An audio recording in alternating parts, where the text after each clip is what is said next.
মালাকুল মাউত যখন ওই বেঈমানের রূহটা কবজ করতে যাবে, বলবে ইয়া আইয়াতুহান নাফসুল খবিসা, হে খারাপ আত্মা উখরুজি, বের হয়ে আসো। যে আল্লাহ তাআলা তোমার উপর রাগান্বিত হয়ে আছে, বের হয়ে আসো। ওই বেঈমানের রূহ বের হতে চাবে না।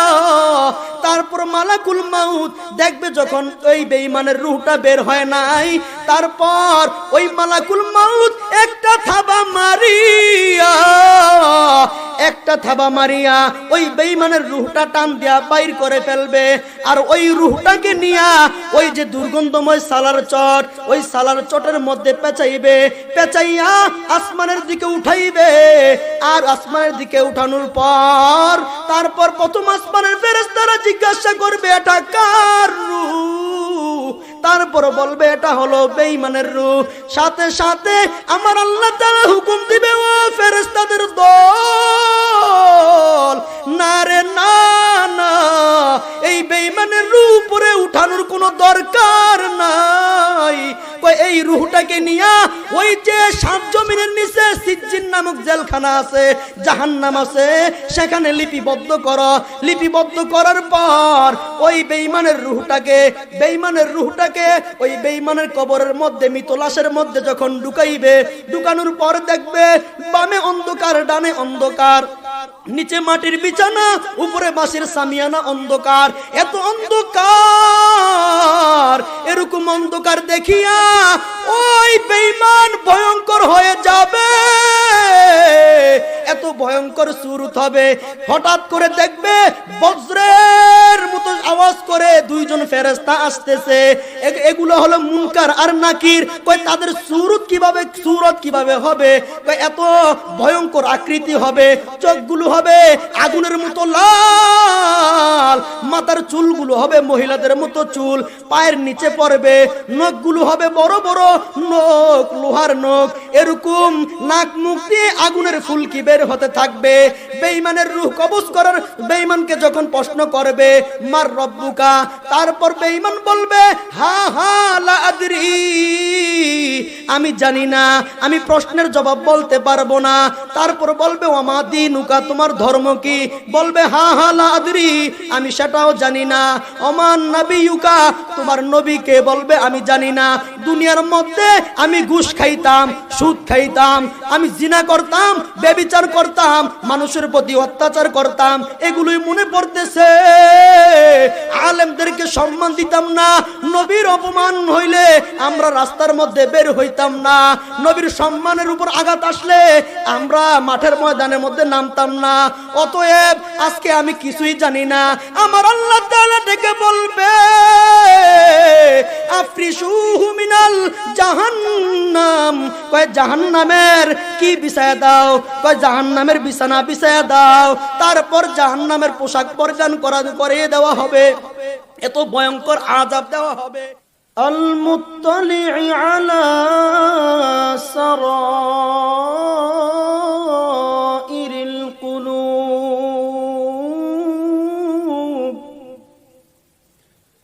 আল্লাযী লা ইয়াকবালু মিনাল আ'মালি ইল্লা মা কামুলা ওয়া ওয়াফা وخلص من شوائب الرياء والشرك والصفاء ونشهد أن لا إله إلا الله وحده لا شريك له وأشهد أن سيدنا وسندنا وحبيبنا ومولانا محمدا عبده ورسوله أما بعد فأعوذ بالله من الشيطان الرجيم بسم الله الرحمن রহমানির রহিম কুল্লু মান আলাইহা ফান ওয়া ইয়াবকা ওয়াজহু রাব্বিকা যুল জালালি ওয়াল ইকরাম সাদাকাল্লাহু মাওলানাল আযীম ওয়া সাদাকা রাসূলুহুন নাবিয়্যুল কারীম ওয়া নাহনু আলা যালিকা মিনাশ শাহিদিনা ওয়াশ শাকিরিন والحمد لله رب العالمين اللهم صل على محمد وعلى آل محمد كما صليت على إبراهيم وعلى آل إبراهيم إنك حميد مجيد اللهم بارك على محمد وعلى آل محمد كما باركت على إبراهيم وعلى آل إبراهيم إنك حميد مجيد ربي زدني علما رب اشرح لي صدري ويسر لي أمري واحلل عقدة من لساني يفقه قولي الحمد لمن قدر خيرا وخبالا الحمد لمن قدر خيرا وخبالا والشكر لمن صور حسنا وجمالا والشكر لمن صور حسنا وجمالا فرد صمد عن صفة خلق بريئون فرد صمد عن صفة خلق بريئون رب أجلي خلق الخلق كمالا رب أجلي خلق الخلق كمالا لا إله إلا الله لا إله إلا الله لا إله إلا الله لا إله إلا الله لا إله إلا الله محمد رسول الله صلى الله عليه وسلم الحمد لله আল্লাহ পাকের লাখ কোটি শুকরিয়া যেই মহান রব্বুল আলামিন আহকামুল হাকিমিন আমাদেরকে দয়া মেহেরবানি করে আসরের নামাজ জামাতের সহিত পড়ার পরে আল্লাহ তাআলার বেহেশতের বাগানের মধ্যে এসে এবং বসে উলামায়ে কেরামের মুখ থেকে জবান থেকে কোরআন ও হাদিস থেকে মূল্যবান তাকরীর শুনেছেন আলহামদুলিল্লাহ বলেন। এজন্য দিল থেকে অন্তর থেকে বলিষ্ঠ কণ্ঠে আকাশ বাতাসকে প্রকম্পিত করে আল্লাহ তাআলার দরবারে জানিয়ে দেই আলহামদুলিল্লাহ। আমি পবিত্র কালামুল্লাহ শরীফ থেকে যে আয়াতে কারিমা তেলাওয়াত করেছি, আল্লাহ পাক উক্ত আয়াতের মধ্যে বলেন কুল্লু মান আলাইহা ফান, যে সব কিছু ধ্বংস হয়ে যাবে। পৃথিবীর মধ্যে আসমান জমিন পাহাড় পর্বত গ্রহ নক্ষত্র যত কিছু আছে সব কিছু ধ্বংস হয়ে যাবে। এবং কি মানুষও কি হয়ে যাবে ভাই, ধ্বংস হয়ে যাবে, সব ফানাফিল্লা হয়ে যাবে। কুল্লু নাফসিন যায়িকাতুল মাউত, যে প্রতিটি প্রাণীর মৃত্যুর স্বাদ গ্রহণ করতে হবে। কুল্লু নাফস অর্থাৎ প্রতিটি প্রাণী, যার প্রাণ আছে তাকেই বলা হয় প্রাণী। প্রতিটি প্রাণীর মৃত্যু হবে, চাই সে হিন্দু হোক, বৌদ্ধ হোক, খ্রিস্টান হোক, যত রঙের যত বর্ণের মানুষ হোক না কেন, তার মৃত্যু হবেই হবে, তার মধ্যে কোনো সন্দেহ নাই। পৃথিবীর মধ্যে সমস্ত বিষয়ের মধ্যে, সমস্ত সাবজেক্টের মধ্যে কিছু না কিছু মতানৈক্য, মতবিরোধ আছে, কিন্তু মৃত্যু এমন একটা জিনিস, হিন্দু বলেন, বৌদ্ধ বলেন, খ্রিস্টান বলেন, যত বর্ণের মানুষ হোক না কেন, দিলে প্রাণে বিশ্বাস যায় যে আমাদের একদিন না একদিন মৃত্যু আমাদেরকে পাকড়াও করবে, তার মধ্যে কি নাই ভাই, কোনো সন্দেহ নাই। এখন বলবেন হুজুর টাকা পয়সার মালিক তো অনেক, বিশাল বড় এক প্রাচীর গর্ব, ওই প্রাচীরের মধ্যে প্রবেশ করে আমি মৃত্যুকে ঠেকাইয়া দেব, আজরাইল আসতে পারবে না, মালাকুল মউত আসতে পারবে না। আল্লাহ পাক এটাও জানায় দেন, আইনামা তাকুনু ইউদরিকুমুল মাউতু ওয়ালাউ কুনতুম ফি বুরুজিম মুশাইয়াদা, কয় তোমরা পৃথিবীর যেখানেই থাকো না কেন, তোমাদেরকে মৃত্যু সেখানে পাকড়াও করবে, যদিও তোমরা সুদৃঢ় উঁচু প্রাচীরের মধ্যেও পলায়ন করো। এমন কোন জায়গা নেই যেখানে মালাকুল মউত যাইতে পারবে না, সব ক্ষমতা আমার আল্লাহ তাআলা দিয়ে দিয়েছে। যেহেতু মৃত্যু হবে, এখন মৃত্যুর মধ্যে এখন পার্থক্য আছে, কারো ইমানের হালাতে মৃত্যু হয়, কারো বদকারের মৃত্যু হয়। ইমানদারের মৃত্যু হয় কিভাবে রাসূল সেটাও বলে দিয়েছেন, তারপর বেঈমানের মৃত্যু কিভাবে হয় রাসূল সেটাও বলে দিয়েছেন। আল্লাহ পাকের হাবিব সাল্লাল্লাহু আলাইহি ওয়াসাল্লাম মেরাজের মধ্যে যখন যান, মেরাজের মধ্যে যাওয়ার পর আমার রাসূল দেখতে পেলেন বিশাল বড় এক দেহ বিশিষ্ট এক ফেরেশতা চেয়ারের মধ্যে বসা অবস্থায়, তার হাতের মধ্যে রয়েছে নূরের ফলক, তার ডান হাতের পাশে আছে একটা বিশাল বড় গাছ, যার নাম হলো শাজারাতুল ইয়াকিন। ওই গাছের দিকে সাহাবী একবার তাকায়, ওই ফেরেশতা গাছের দিকে একবার তাকায়, আবার ওই নূরের ফলকের দিকে একবার তাকায়। আমার নবী এত বড় লম্বা ফেরেশতা দেখার পর আমার নবী ভীত হয়ে গেলেন, ভয় পেয়ে গেলেন। আমার নবী ওই ফেরেশতাকে সালাম দিয়া দিলেন। সালাম দেওয়ার পর আমার নবীর সালামটা মাথাটা নেড়ে নেড়ে ওই ফেরেশতা জবাব দিছে, কারণ সে এই কাজের মধ্যে এত মগ্ন, কারণ এই মগ্নতা ভেঙ্গে রাসূলের সালাম জবাবটা মুখ দিয়ে নিতে পারে নাই।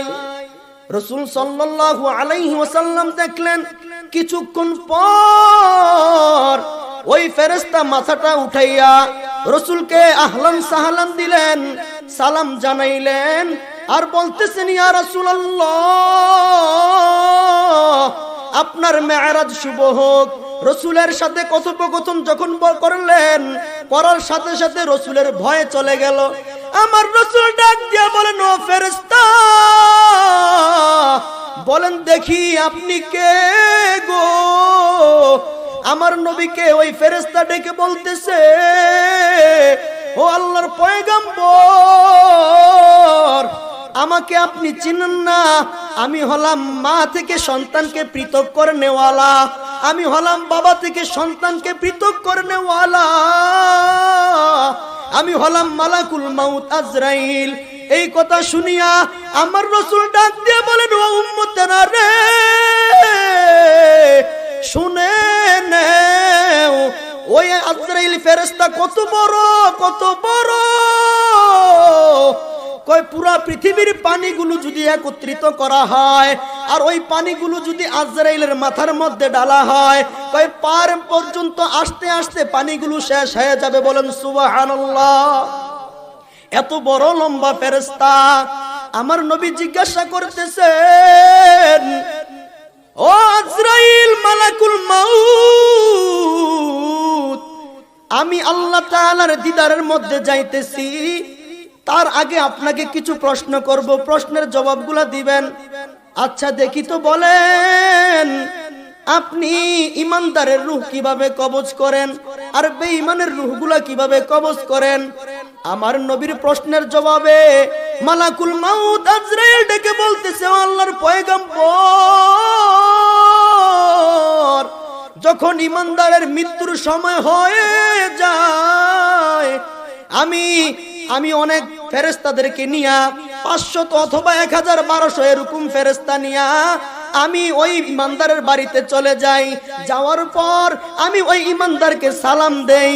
সালাম দেওয়ার পর আমার সাথে যেই সাথী বৃন্দরা ছিল তারা তাদের হাতের মধ্যে ফুলদানিগুলো রেখে দিয়েছে এবং কি মেশকাম্বর যুক্ত রেশমি কাপড়, এই কাপড়গুলো নিয়ে ইমানদারকে স্বাগতম জানানোর জন্য তারা বসে আছে যতটুক পর্যন্ত ইমানদারের চোখের দৃষ্টি যায়। বলেন সুবহানাল্লাহ। তারপর ইমানদারের মৃত্যু যখন সময় হয়ে গেছে, এখন মালাকুল মাউত আজরাইল ইমানদারের রূহটা যখন কবজ করার পর ওই রূহটাকে ওই যে ফেরেশতারা রেশমি কাপড় মেশকাম্বর যুক্ত ওই কাপড়টাকে মধ্যে পেঁচাইয়া সুন্দরভাবে আসমানের মধ্যে উঠায়। প্রথম আসমানের ফেরেশতারা ডেকে বলে, ও ফেরেশতাদের দল, এটা কার রূহ, কার আত্মা? তারপর বলতেছে, একটা নিজের বাবা এই যে আত্মাটা নিয়ে গেছে, এই আত্মার বাপকে তার মাকে সম্বোধন করে বলে যে এটা অমুকের ছেলে, অমুকের রূহ, নেককারের রূহ যখন বলবে, সাথে সাথে প্রথম আসমানের গেট খুলে যাবে। প্রথম আসমানের ফেরেশতারা দ্বিতীয় আসমানের মধ্যে এই রূহটাকে পৌঁছে দিয়ে আসবে। দ্বিতীয় আসমানের ফেরেশতারা আবার তৃতীয় আসমানের মধ্যে পৌঁছে দিয়ে আসবে। তৃতীয় আসমানের ফেরেশতারা আবার চতুর্থ আসমানের মধ্যে পৌঁছে দিয়ে আসবে। এরকম সপ্তম আসমান পর্যন্ত পুষবে। আমার আল্লাহ তাআলা ডেকে বলেন, ও মালাকুল মাউত, ও ফেরেশতাদের দল, এই রূহটা কোথায় নিয়ে যাচ্ছ? কোথাও নিতে হবে না। এই রূহটার যে আমলনামা, এই আমলনামাগুলো ইল্লিনের মধ্যে লিপিবদ্ধ করো। ইল্লিনের মধ্যে লিপিবদ্ধ করবে আর ইমানদারের রূহটা আকাশের মধ্যে থাকবে। তারপর আল্লাহ তাআলা অর্ডার করবে, ও ফেরেশতাদের দল, যাও এই রূহটাকে নিয়া ওই যে ইমানদারকে লাশ অবস্থায় কবরের মধ্যে শুয়াইয়া দিছে, ওই লাশের মধ্যে এই আত্মাটা ঢুকাইয়া দাও। আমার বান্দার হিসাব নিকাশ বাকি আছে, কবরের সওয়াল জবাবগুলো জিজ্ঞাসা করতে হবে। এজন্য ইমানদারের ওই যে মৃত লাশের মধ্যে ঢুকাইয়া দেওয়া হবে। সাথে সাথে ইমানদার চক্ষু মেলে দেখবে, ডানে অন্ধকার, বামে অন্ধকার, নিচে মাটির বিছানা, উপরের বাসের সামিয়ানা অন্ধকার। এরকম দেখার পর কিছুক্ষণ পর দেখবে ডান দিক থেকে একটা নূর ঢুকছে, বাম দিক দিয়ে একটা নূর প্রবেশ করছে, পায়ের দিক দিয়ে একটা নূর প্রবেশ করছে, মাথার দিক দিয়ে একটা নূর প্রবেশ করছে। আল্লাহ তাআলার ওই ইমানদার ডাক দিয়ে বলবে, ও নূর, তুমি কে? বলবে, আমি কে জানেন? আমি হলাম 5 ওয়াক্ত নামাজ। ওই যে তুমি দুনিয়ার মধ্যে উত্তম রূপে সুন্দরভাবে ওযু করে নামাজ পড়েছ, আজকে নামাজ আমি তোমার কবরের মধ্যে হাজির। তোমাকে ছাড়া আমি আজকে জান্নাতে যাব না। বলেন আল্লাহু আকবার। শুধু তাই নয়, ইমানদার জিজ্ঞাসা করবে, নূর তুমি কে? তারপর ইমানদারের জবাবে নূর বলবে, আমি হলাম তোমার রোজা। রমজান মাসে কত সুন্দর সুন্দর খাবার তোমার সামনে পেশ করা হয়েছে, তুমি আল্লাহর ভয়ে খাও নাই। অতএব আজকে রোজা আমি তোমার অন্ধকার কবরটাকে নূরে উজ্জ্বলিত করে দিয়েছি, বলেন সুবহানাল্লাহ। শুধু তাই নয়, তারপর বলবে ও নূর তুমি কে? বলবে আমি হলাম তোমার কোরআন। ওই যে কোরআন তুমি দুনিয়ার মধ্যে তোমার সন্তানকে পড়াইছো এবং নিজেও তেলাওয়াত করেছো, আমল করেছো, কোনদিন তুমি আমল বন্ধ করো নাই, আল্লাহকে যেভাবে রাজি খুশি করাইছো। আজকে তুমি শুনে নাও আমার ঘোষণা, যেমন কষ্ট করে পড়ছো আজকে আমার ঘোষণাটা শুনে নাও। তুমি এই অন্ধকার কবরের মধ্যে থাকবা না, আমি তোমাকে নিয়ে জান্নাতে প্রবেশ করব, বলেন সুবহানাল্লাহ। সাথে সাথে তারপর দুইজন ফেরেশতা আসবে, একজনের নাম হলো মুনকার, আরেকজনের নাম হলো নাকির। এই দুইজন ফেরেশতা আসবে। এই দুইজন ফেরেশতা ইমানদারের নিকট কিভাবে আসবে বলেন? কিভাবে আসবে? বলে এত সুন্দর সুরতে আসবে, সাদা রেশমি কাপড় পরে আসবে। তারা এত সুন্দর তো দেখা যাবে, এত মায়াবী দেখা যাবে, ইমানদারের একটু ভয় হবে না। আর ওই যে ফেরেশতারা আসছে, আসার পর বলবে আল্লাহ তাখাফু ওয়ালা তাহজানু, বলতেছে তোমার কোনো ভয় নাই, তোমার কোনো চিন্তা নাই। ওয়া আবশিরু বিল জান্নাহ, কয় জান্নাতের সুসংবাদ শোনো, বলেন সুবহানাল্লাহ। আল্লাতী কুনতুম তুআদুন, যে প্রতিশ্রুতি, জান্নাতের প্রতিশ্রুতি আমার আল্লাহ তাআলা দিয়েছেন, এই জান্নাতের তোমরা সুসংবাদ শোনো, তোমার কোনো ভয় নাই, চিন্তা নাই। সাথে সাথে ইমানদারকে জিজ্ঞাসা করা হবে মার রব্বুকা, তোমার রব কে? তারপর ইমানদার সাহস করে বলবে রব্বি আল্লাহ। সাথে সাথে বলবে আমার রব হলেন আল্লাহ। তারপর বলবে ওয়ামা দীনুকা, তোমার ধর্মের নাম কি? বলবে দীনি আল ইসলাম। তারপর জিজ্ঞাসা করবে ওমান নাবিয়ুকা, তোমার নবীর নাম কি? তারপর বলবে আমার নবী হলো হযরত মুহাম্মদুর রাসূলুল্লাহ সাল্লাল্লাহু আলাইহি ওয়াসাল্লাম। আমার আল্লাহ তাআলা যখন দেখবেন ইমানদারের প্রশ্নগুলোর জবাব ঠিক ভাবে দিয়েছে, আমার আল্লাহ তাআলা ওই মাটিকে হুকুম দিবে আফরিশুহু মিনাল জান্নাহ, তার কবরের মধ্যে মাটির নিচে কি করো? জান্নাতের বিছানা বিছায়া দাও। ওয়াল বিসুহু মিনাল জান্নাহ, জান্নাতের পোশাক পরাইয়া দাও। তারপর বলবেন নাম কা নাউমিল আরুজ, কয় সুন্দরভাবে বাসর রাতে কনেকে নিয়ে যেভাবে বর ঘুমায় তুমিও সেভাবে ঘুমাও, বলেন সুবহানাল্লাহ। এটা কার মৃত্যু? এটা ইমানদারের মৃত্যু। কিন্তু বেঈমান কিভাবে মৃত্যুবরণ করবে আমার রাসূল সেটাও বলে দিয়েছেন। ওই বেঈমানের যখন মৃত্যুর সময় হয়ে যাবে, আল্লাহ তাআলার অর্ডারে মালাকুল মউত আসবে। আসবে কি নিয়া? কয় অনেক ফেরেশতাদেরকে নিয়ে আসবে, 1000-1200 এরকম ফেরেশতাদেরকে নিয়ে আসবে। আসার পর ওই ফেরেশতাদের হাতের মধ্যে থাকবে দুর্গন্ধময় সালার চট। এত দুর্গন্ধ, দুনিয়ার মধ্যে এরকম দুর্গন্ধ কোনো বস্তু হয় নাই। এরকম দুর্গন্ধময় সালার চট নিয়ে হাজির।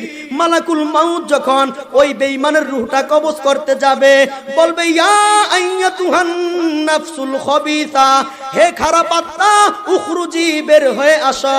যে আল্লাহ তাআলা তোমার উপর রাগান্বিত হয়ে আছে, বের হয়ে আসো।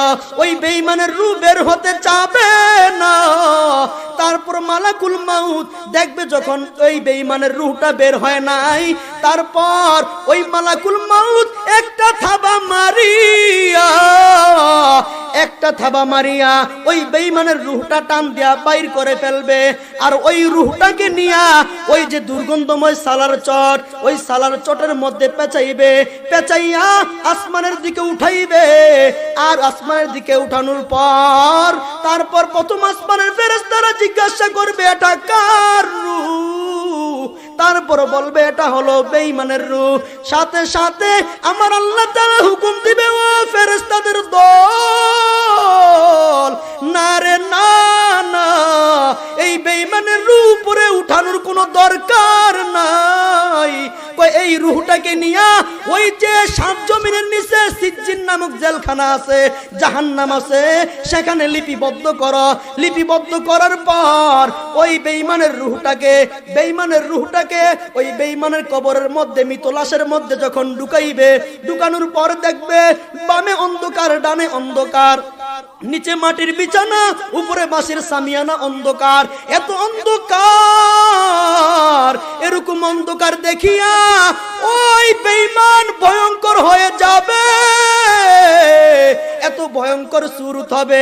হঠাৎ করে দেখবে বজ্রের মতো আওয়াজ করে দুইজন ফেরেশতা আসতেছে। এগুলো হলো মুনকার আর নাকির। কই তাদের সুরত কিভাবে হবে? কই এত ভয়ঙ্কর আকৃতি হবে, চোখগুলো হবে আগুনের মতো লাল, মাথার চুলগুলো হবে মহিলাদের মতো চুল, পায়ের নিচে পড়বে, নখগুলো হবে বড় বড় নখ, লোহার নখ, এরকম নাক মুখ দিয়ে আগুনের ফুলকি বের হতে থাকবে। বেঈমানের রূহ কবজ করার বেঈমানকে যখন প্রশ্ন করবে মার রব্বুকা, তারপর বেঈমান বলবে হা হা লা আদরি, আমি জানি না, আমি প্রশ্নের জবাব বলতে পারবো না। তারপর বলবে ওমা দীনুকা, তোমার ধর্ম কি? বলবে হা হা লা আদরি, আমি সেটাও জানি না। ওমান নবিয়ুকা, তোমার নবীকে? বলবে আমি জানি না। দুনিয়ার মধ্যে আমি ঘুষ খাইতাম, সুদ খাইতাম, আমি জিনা করতাম, ব্যভিচার করতাম, মানুষের প্রতি অত্যাচার করতাম, এগুলোই মনে পড়তেছে। আলেমদেরকে সম্মান দিতাম না, নবীর অপমান হইলে আমরা রাস্তার মধ্যে বের হইতাম না, নবীর সম্মানের উপর আঘাত আসলে আমরা মাঠের ময়দানের মধ্যে নামতাম না। অতএব আজকে আমি কিছুই জানি না। আমার আল্লাহ তাআলা ডেকে বলবে আফরিশুহু মিনাল জাহান্নাম, কয় জাহান্নামের কি বিছায়া দাও? কয় জাহান্নামের বিছানা বিছায়া দাও। তারপর জাহান্নামের পোশাক পরিধান করিয়ে দেওয়া হবে। এত ভয়ঙ্কর আযাব দেওয়া হবে। এক নাম্বার আযাব হলো ওই ব্যক্তির কবরের মধ্যে একটা বিশাল বড় সাপ নিয়োজিত হবে। আর আল্লাহ তাআলা ডেকে বলবেন ও কবরের মাটি, ডান দিকের মাটিকে বলবে বাম দিকে যাও, আবার ডান দিকের মাটিকে বলবে বাম দিকে যাও।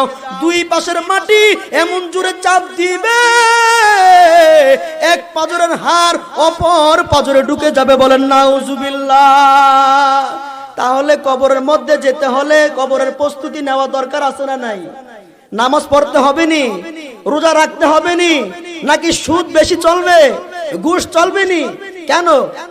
ঘুষের আর সুদ এগুলো খাইয়া কবরের মধ্যে শান্তিতে থাকবেন, আর আপনি দুনিয়ার মধ্যে মানুষের সাথে জুলুম অত্যাচার কইরা আর কবরের মধ্যে শান্তিতে জান্নাত খুঁজবেন?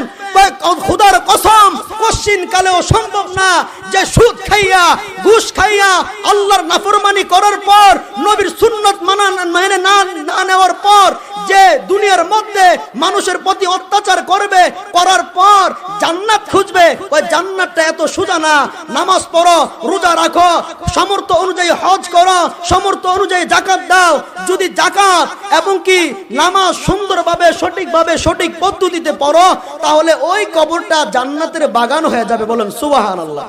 আল্লাহ তাআলা আমাদেরকে ঈমানের সহিত মৃত্যুবরণ করার তৌফিক দান করেন। ওমা তৌফিকি ইল্লা বিল্লাহ। আসসালামু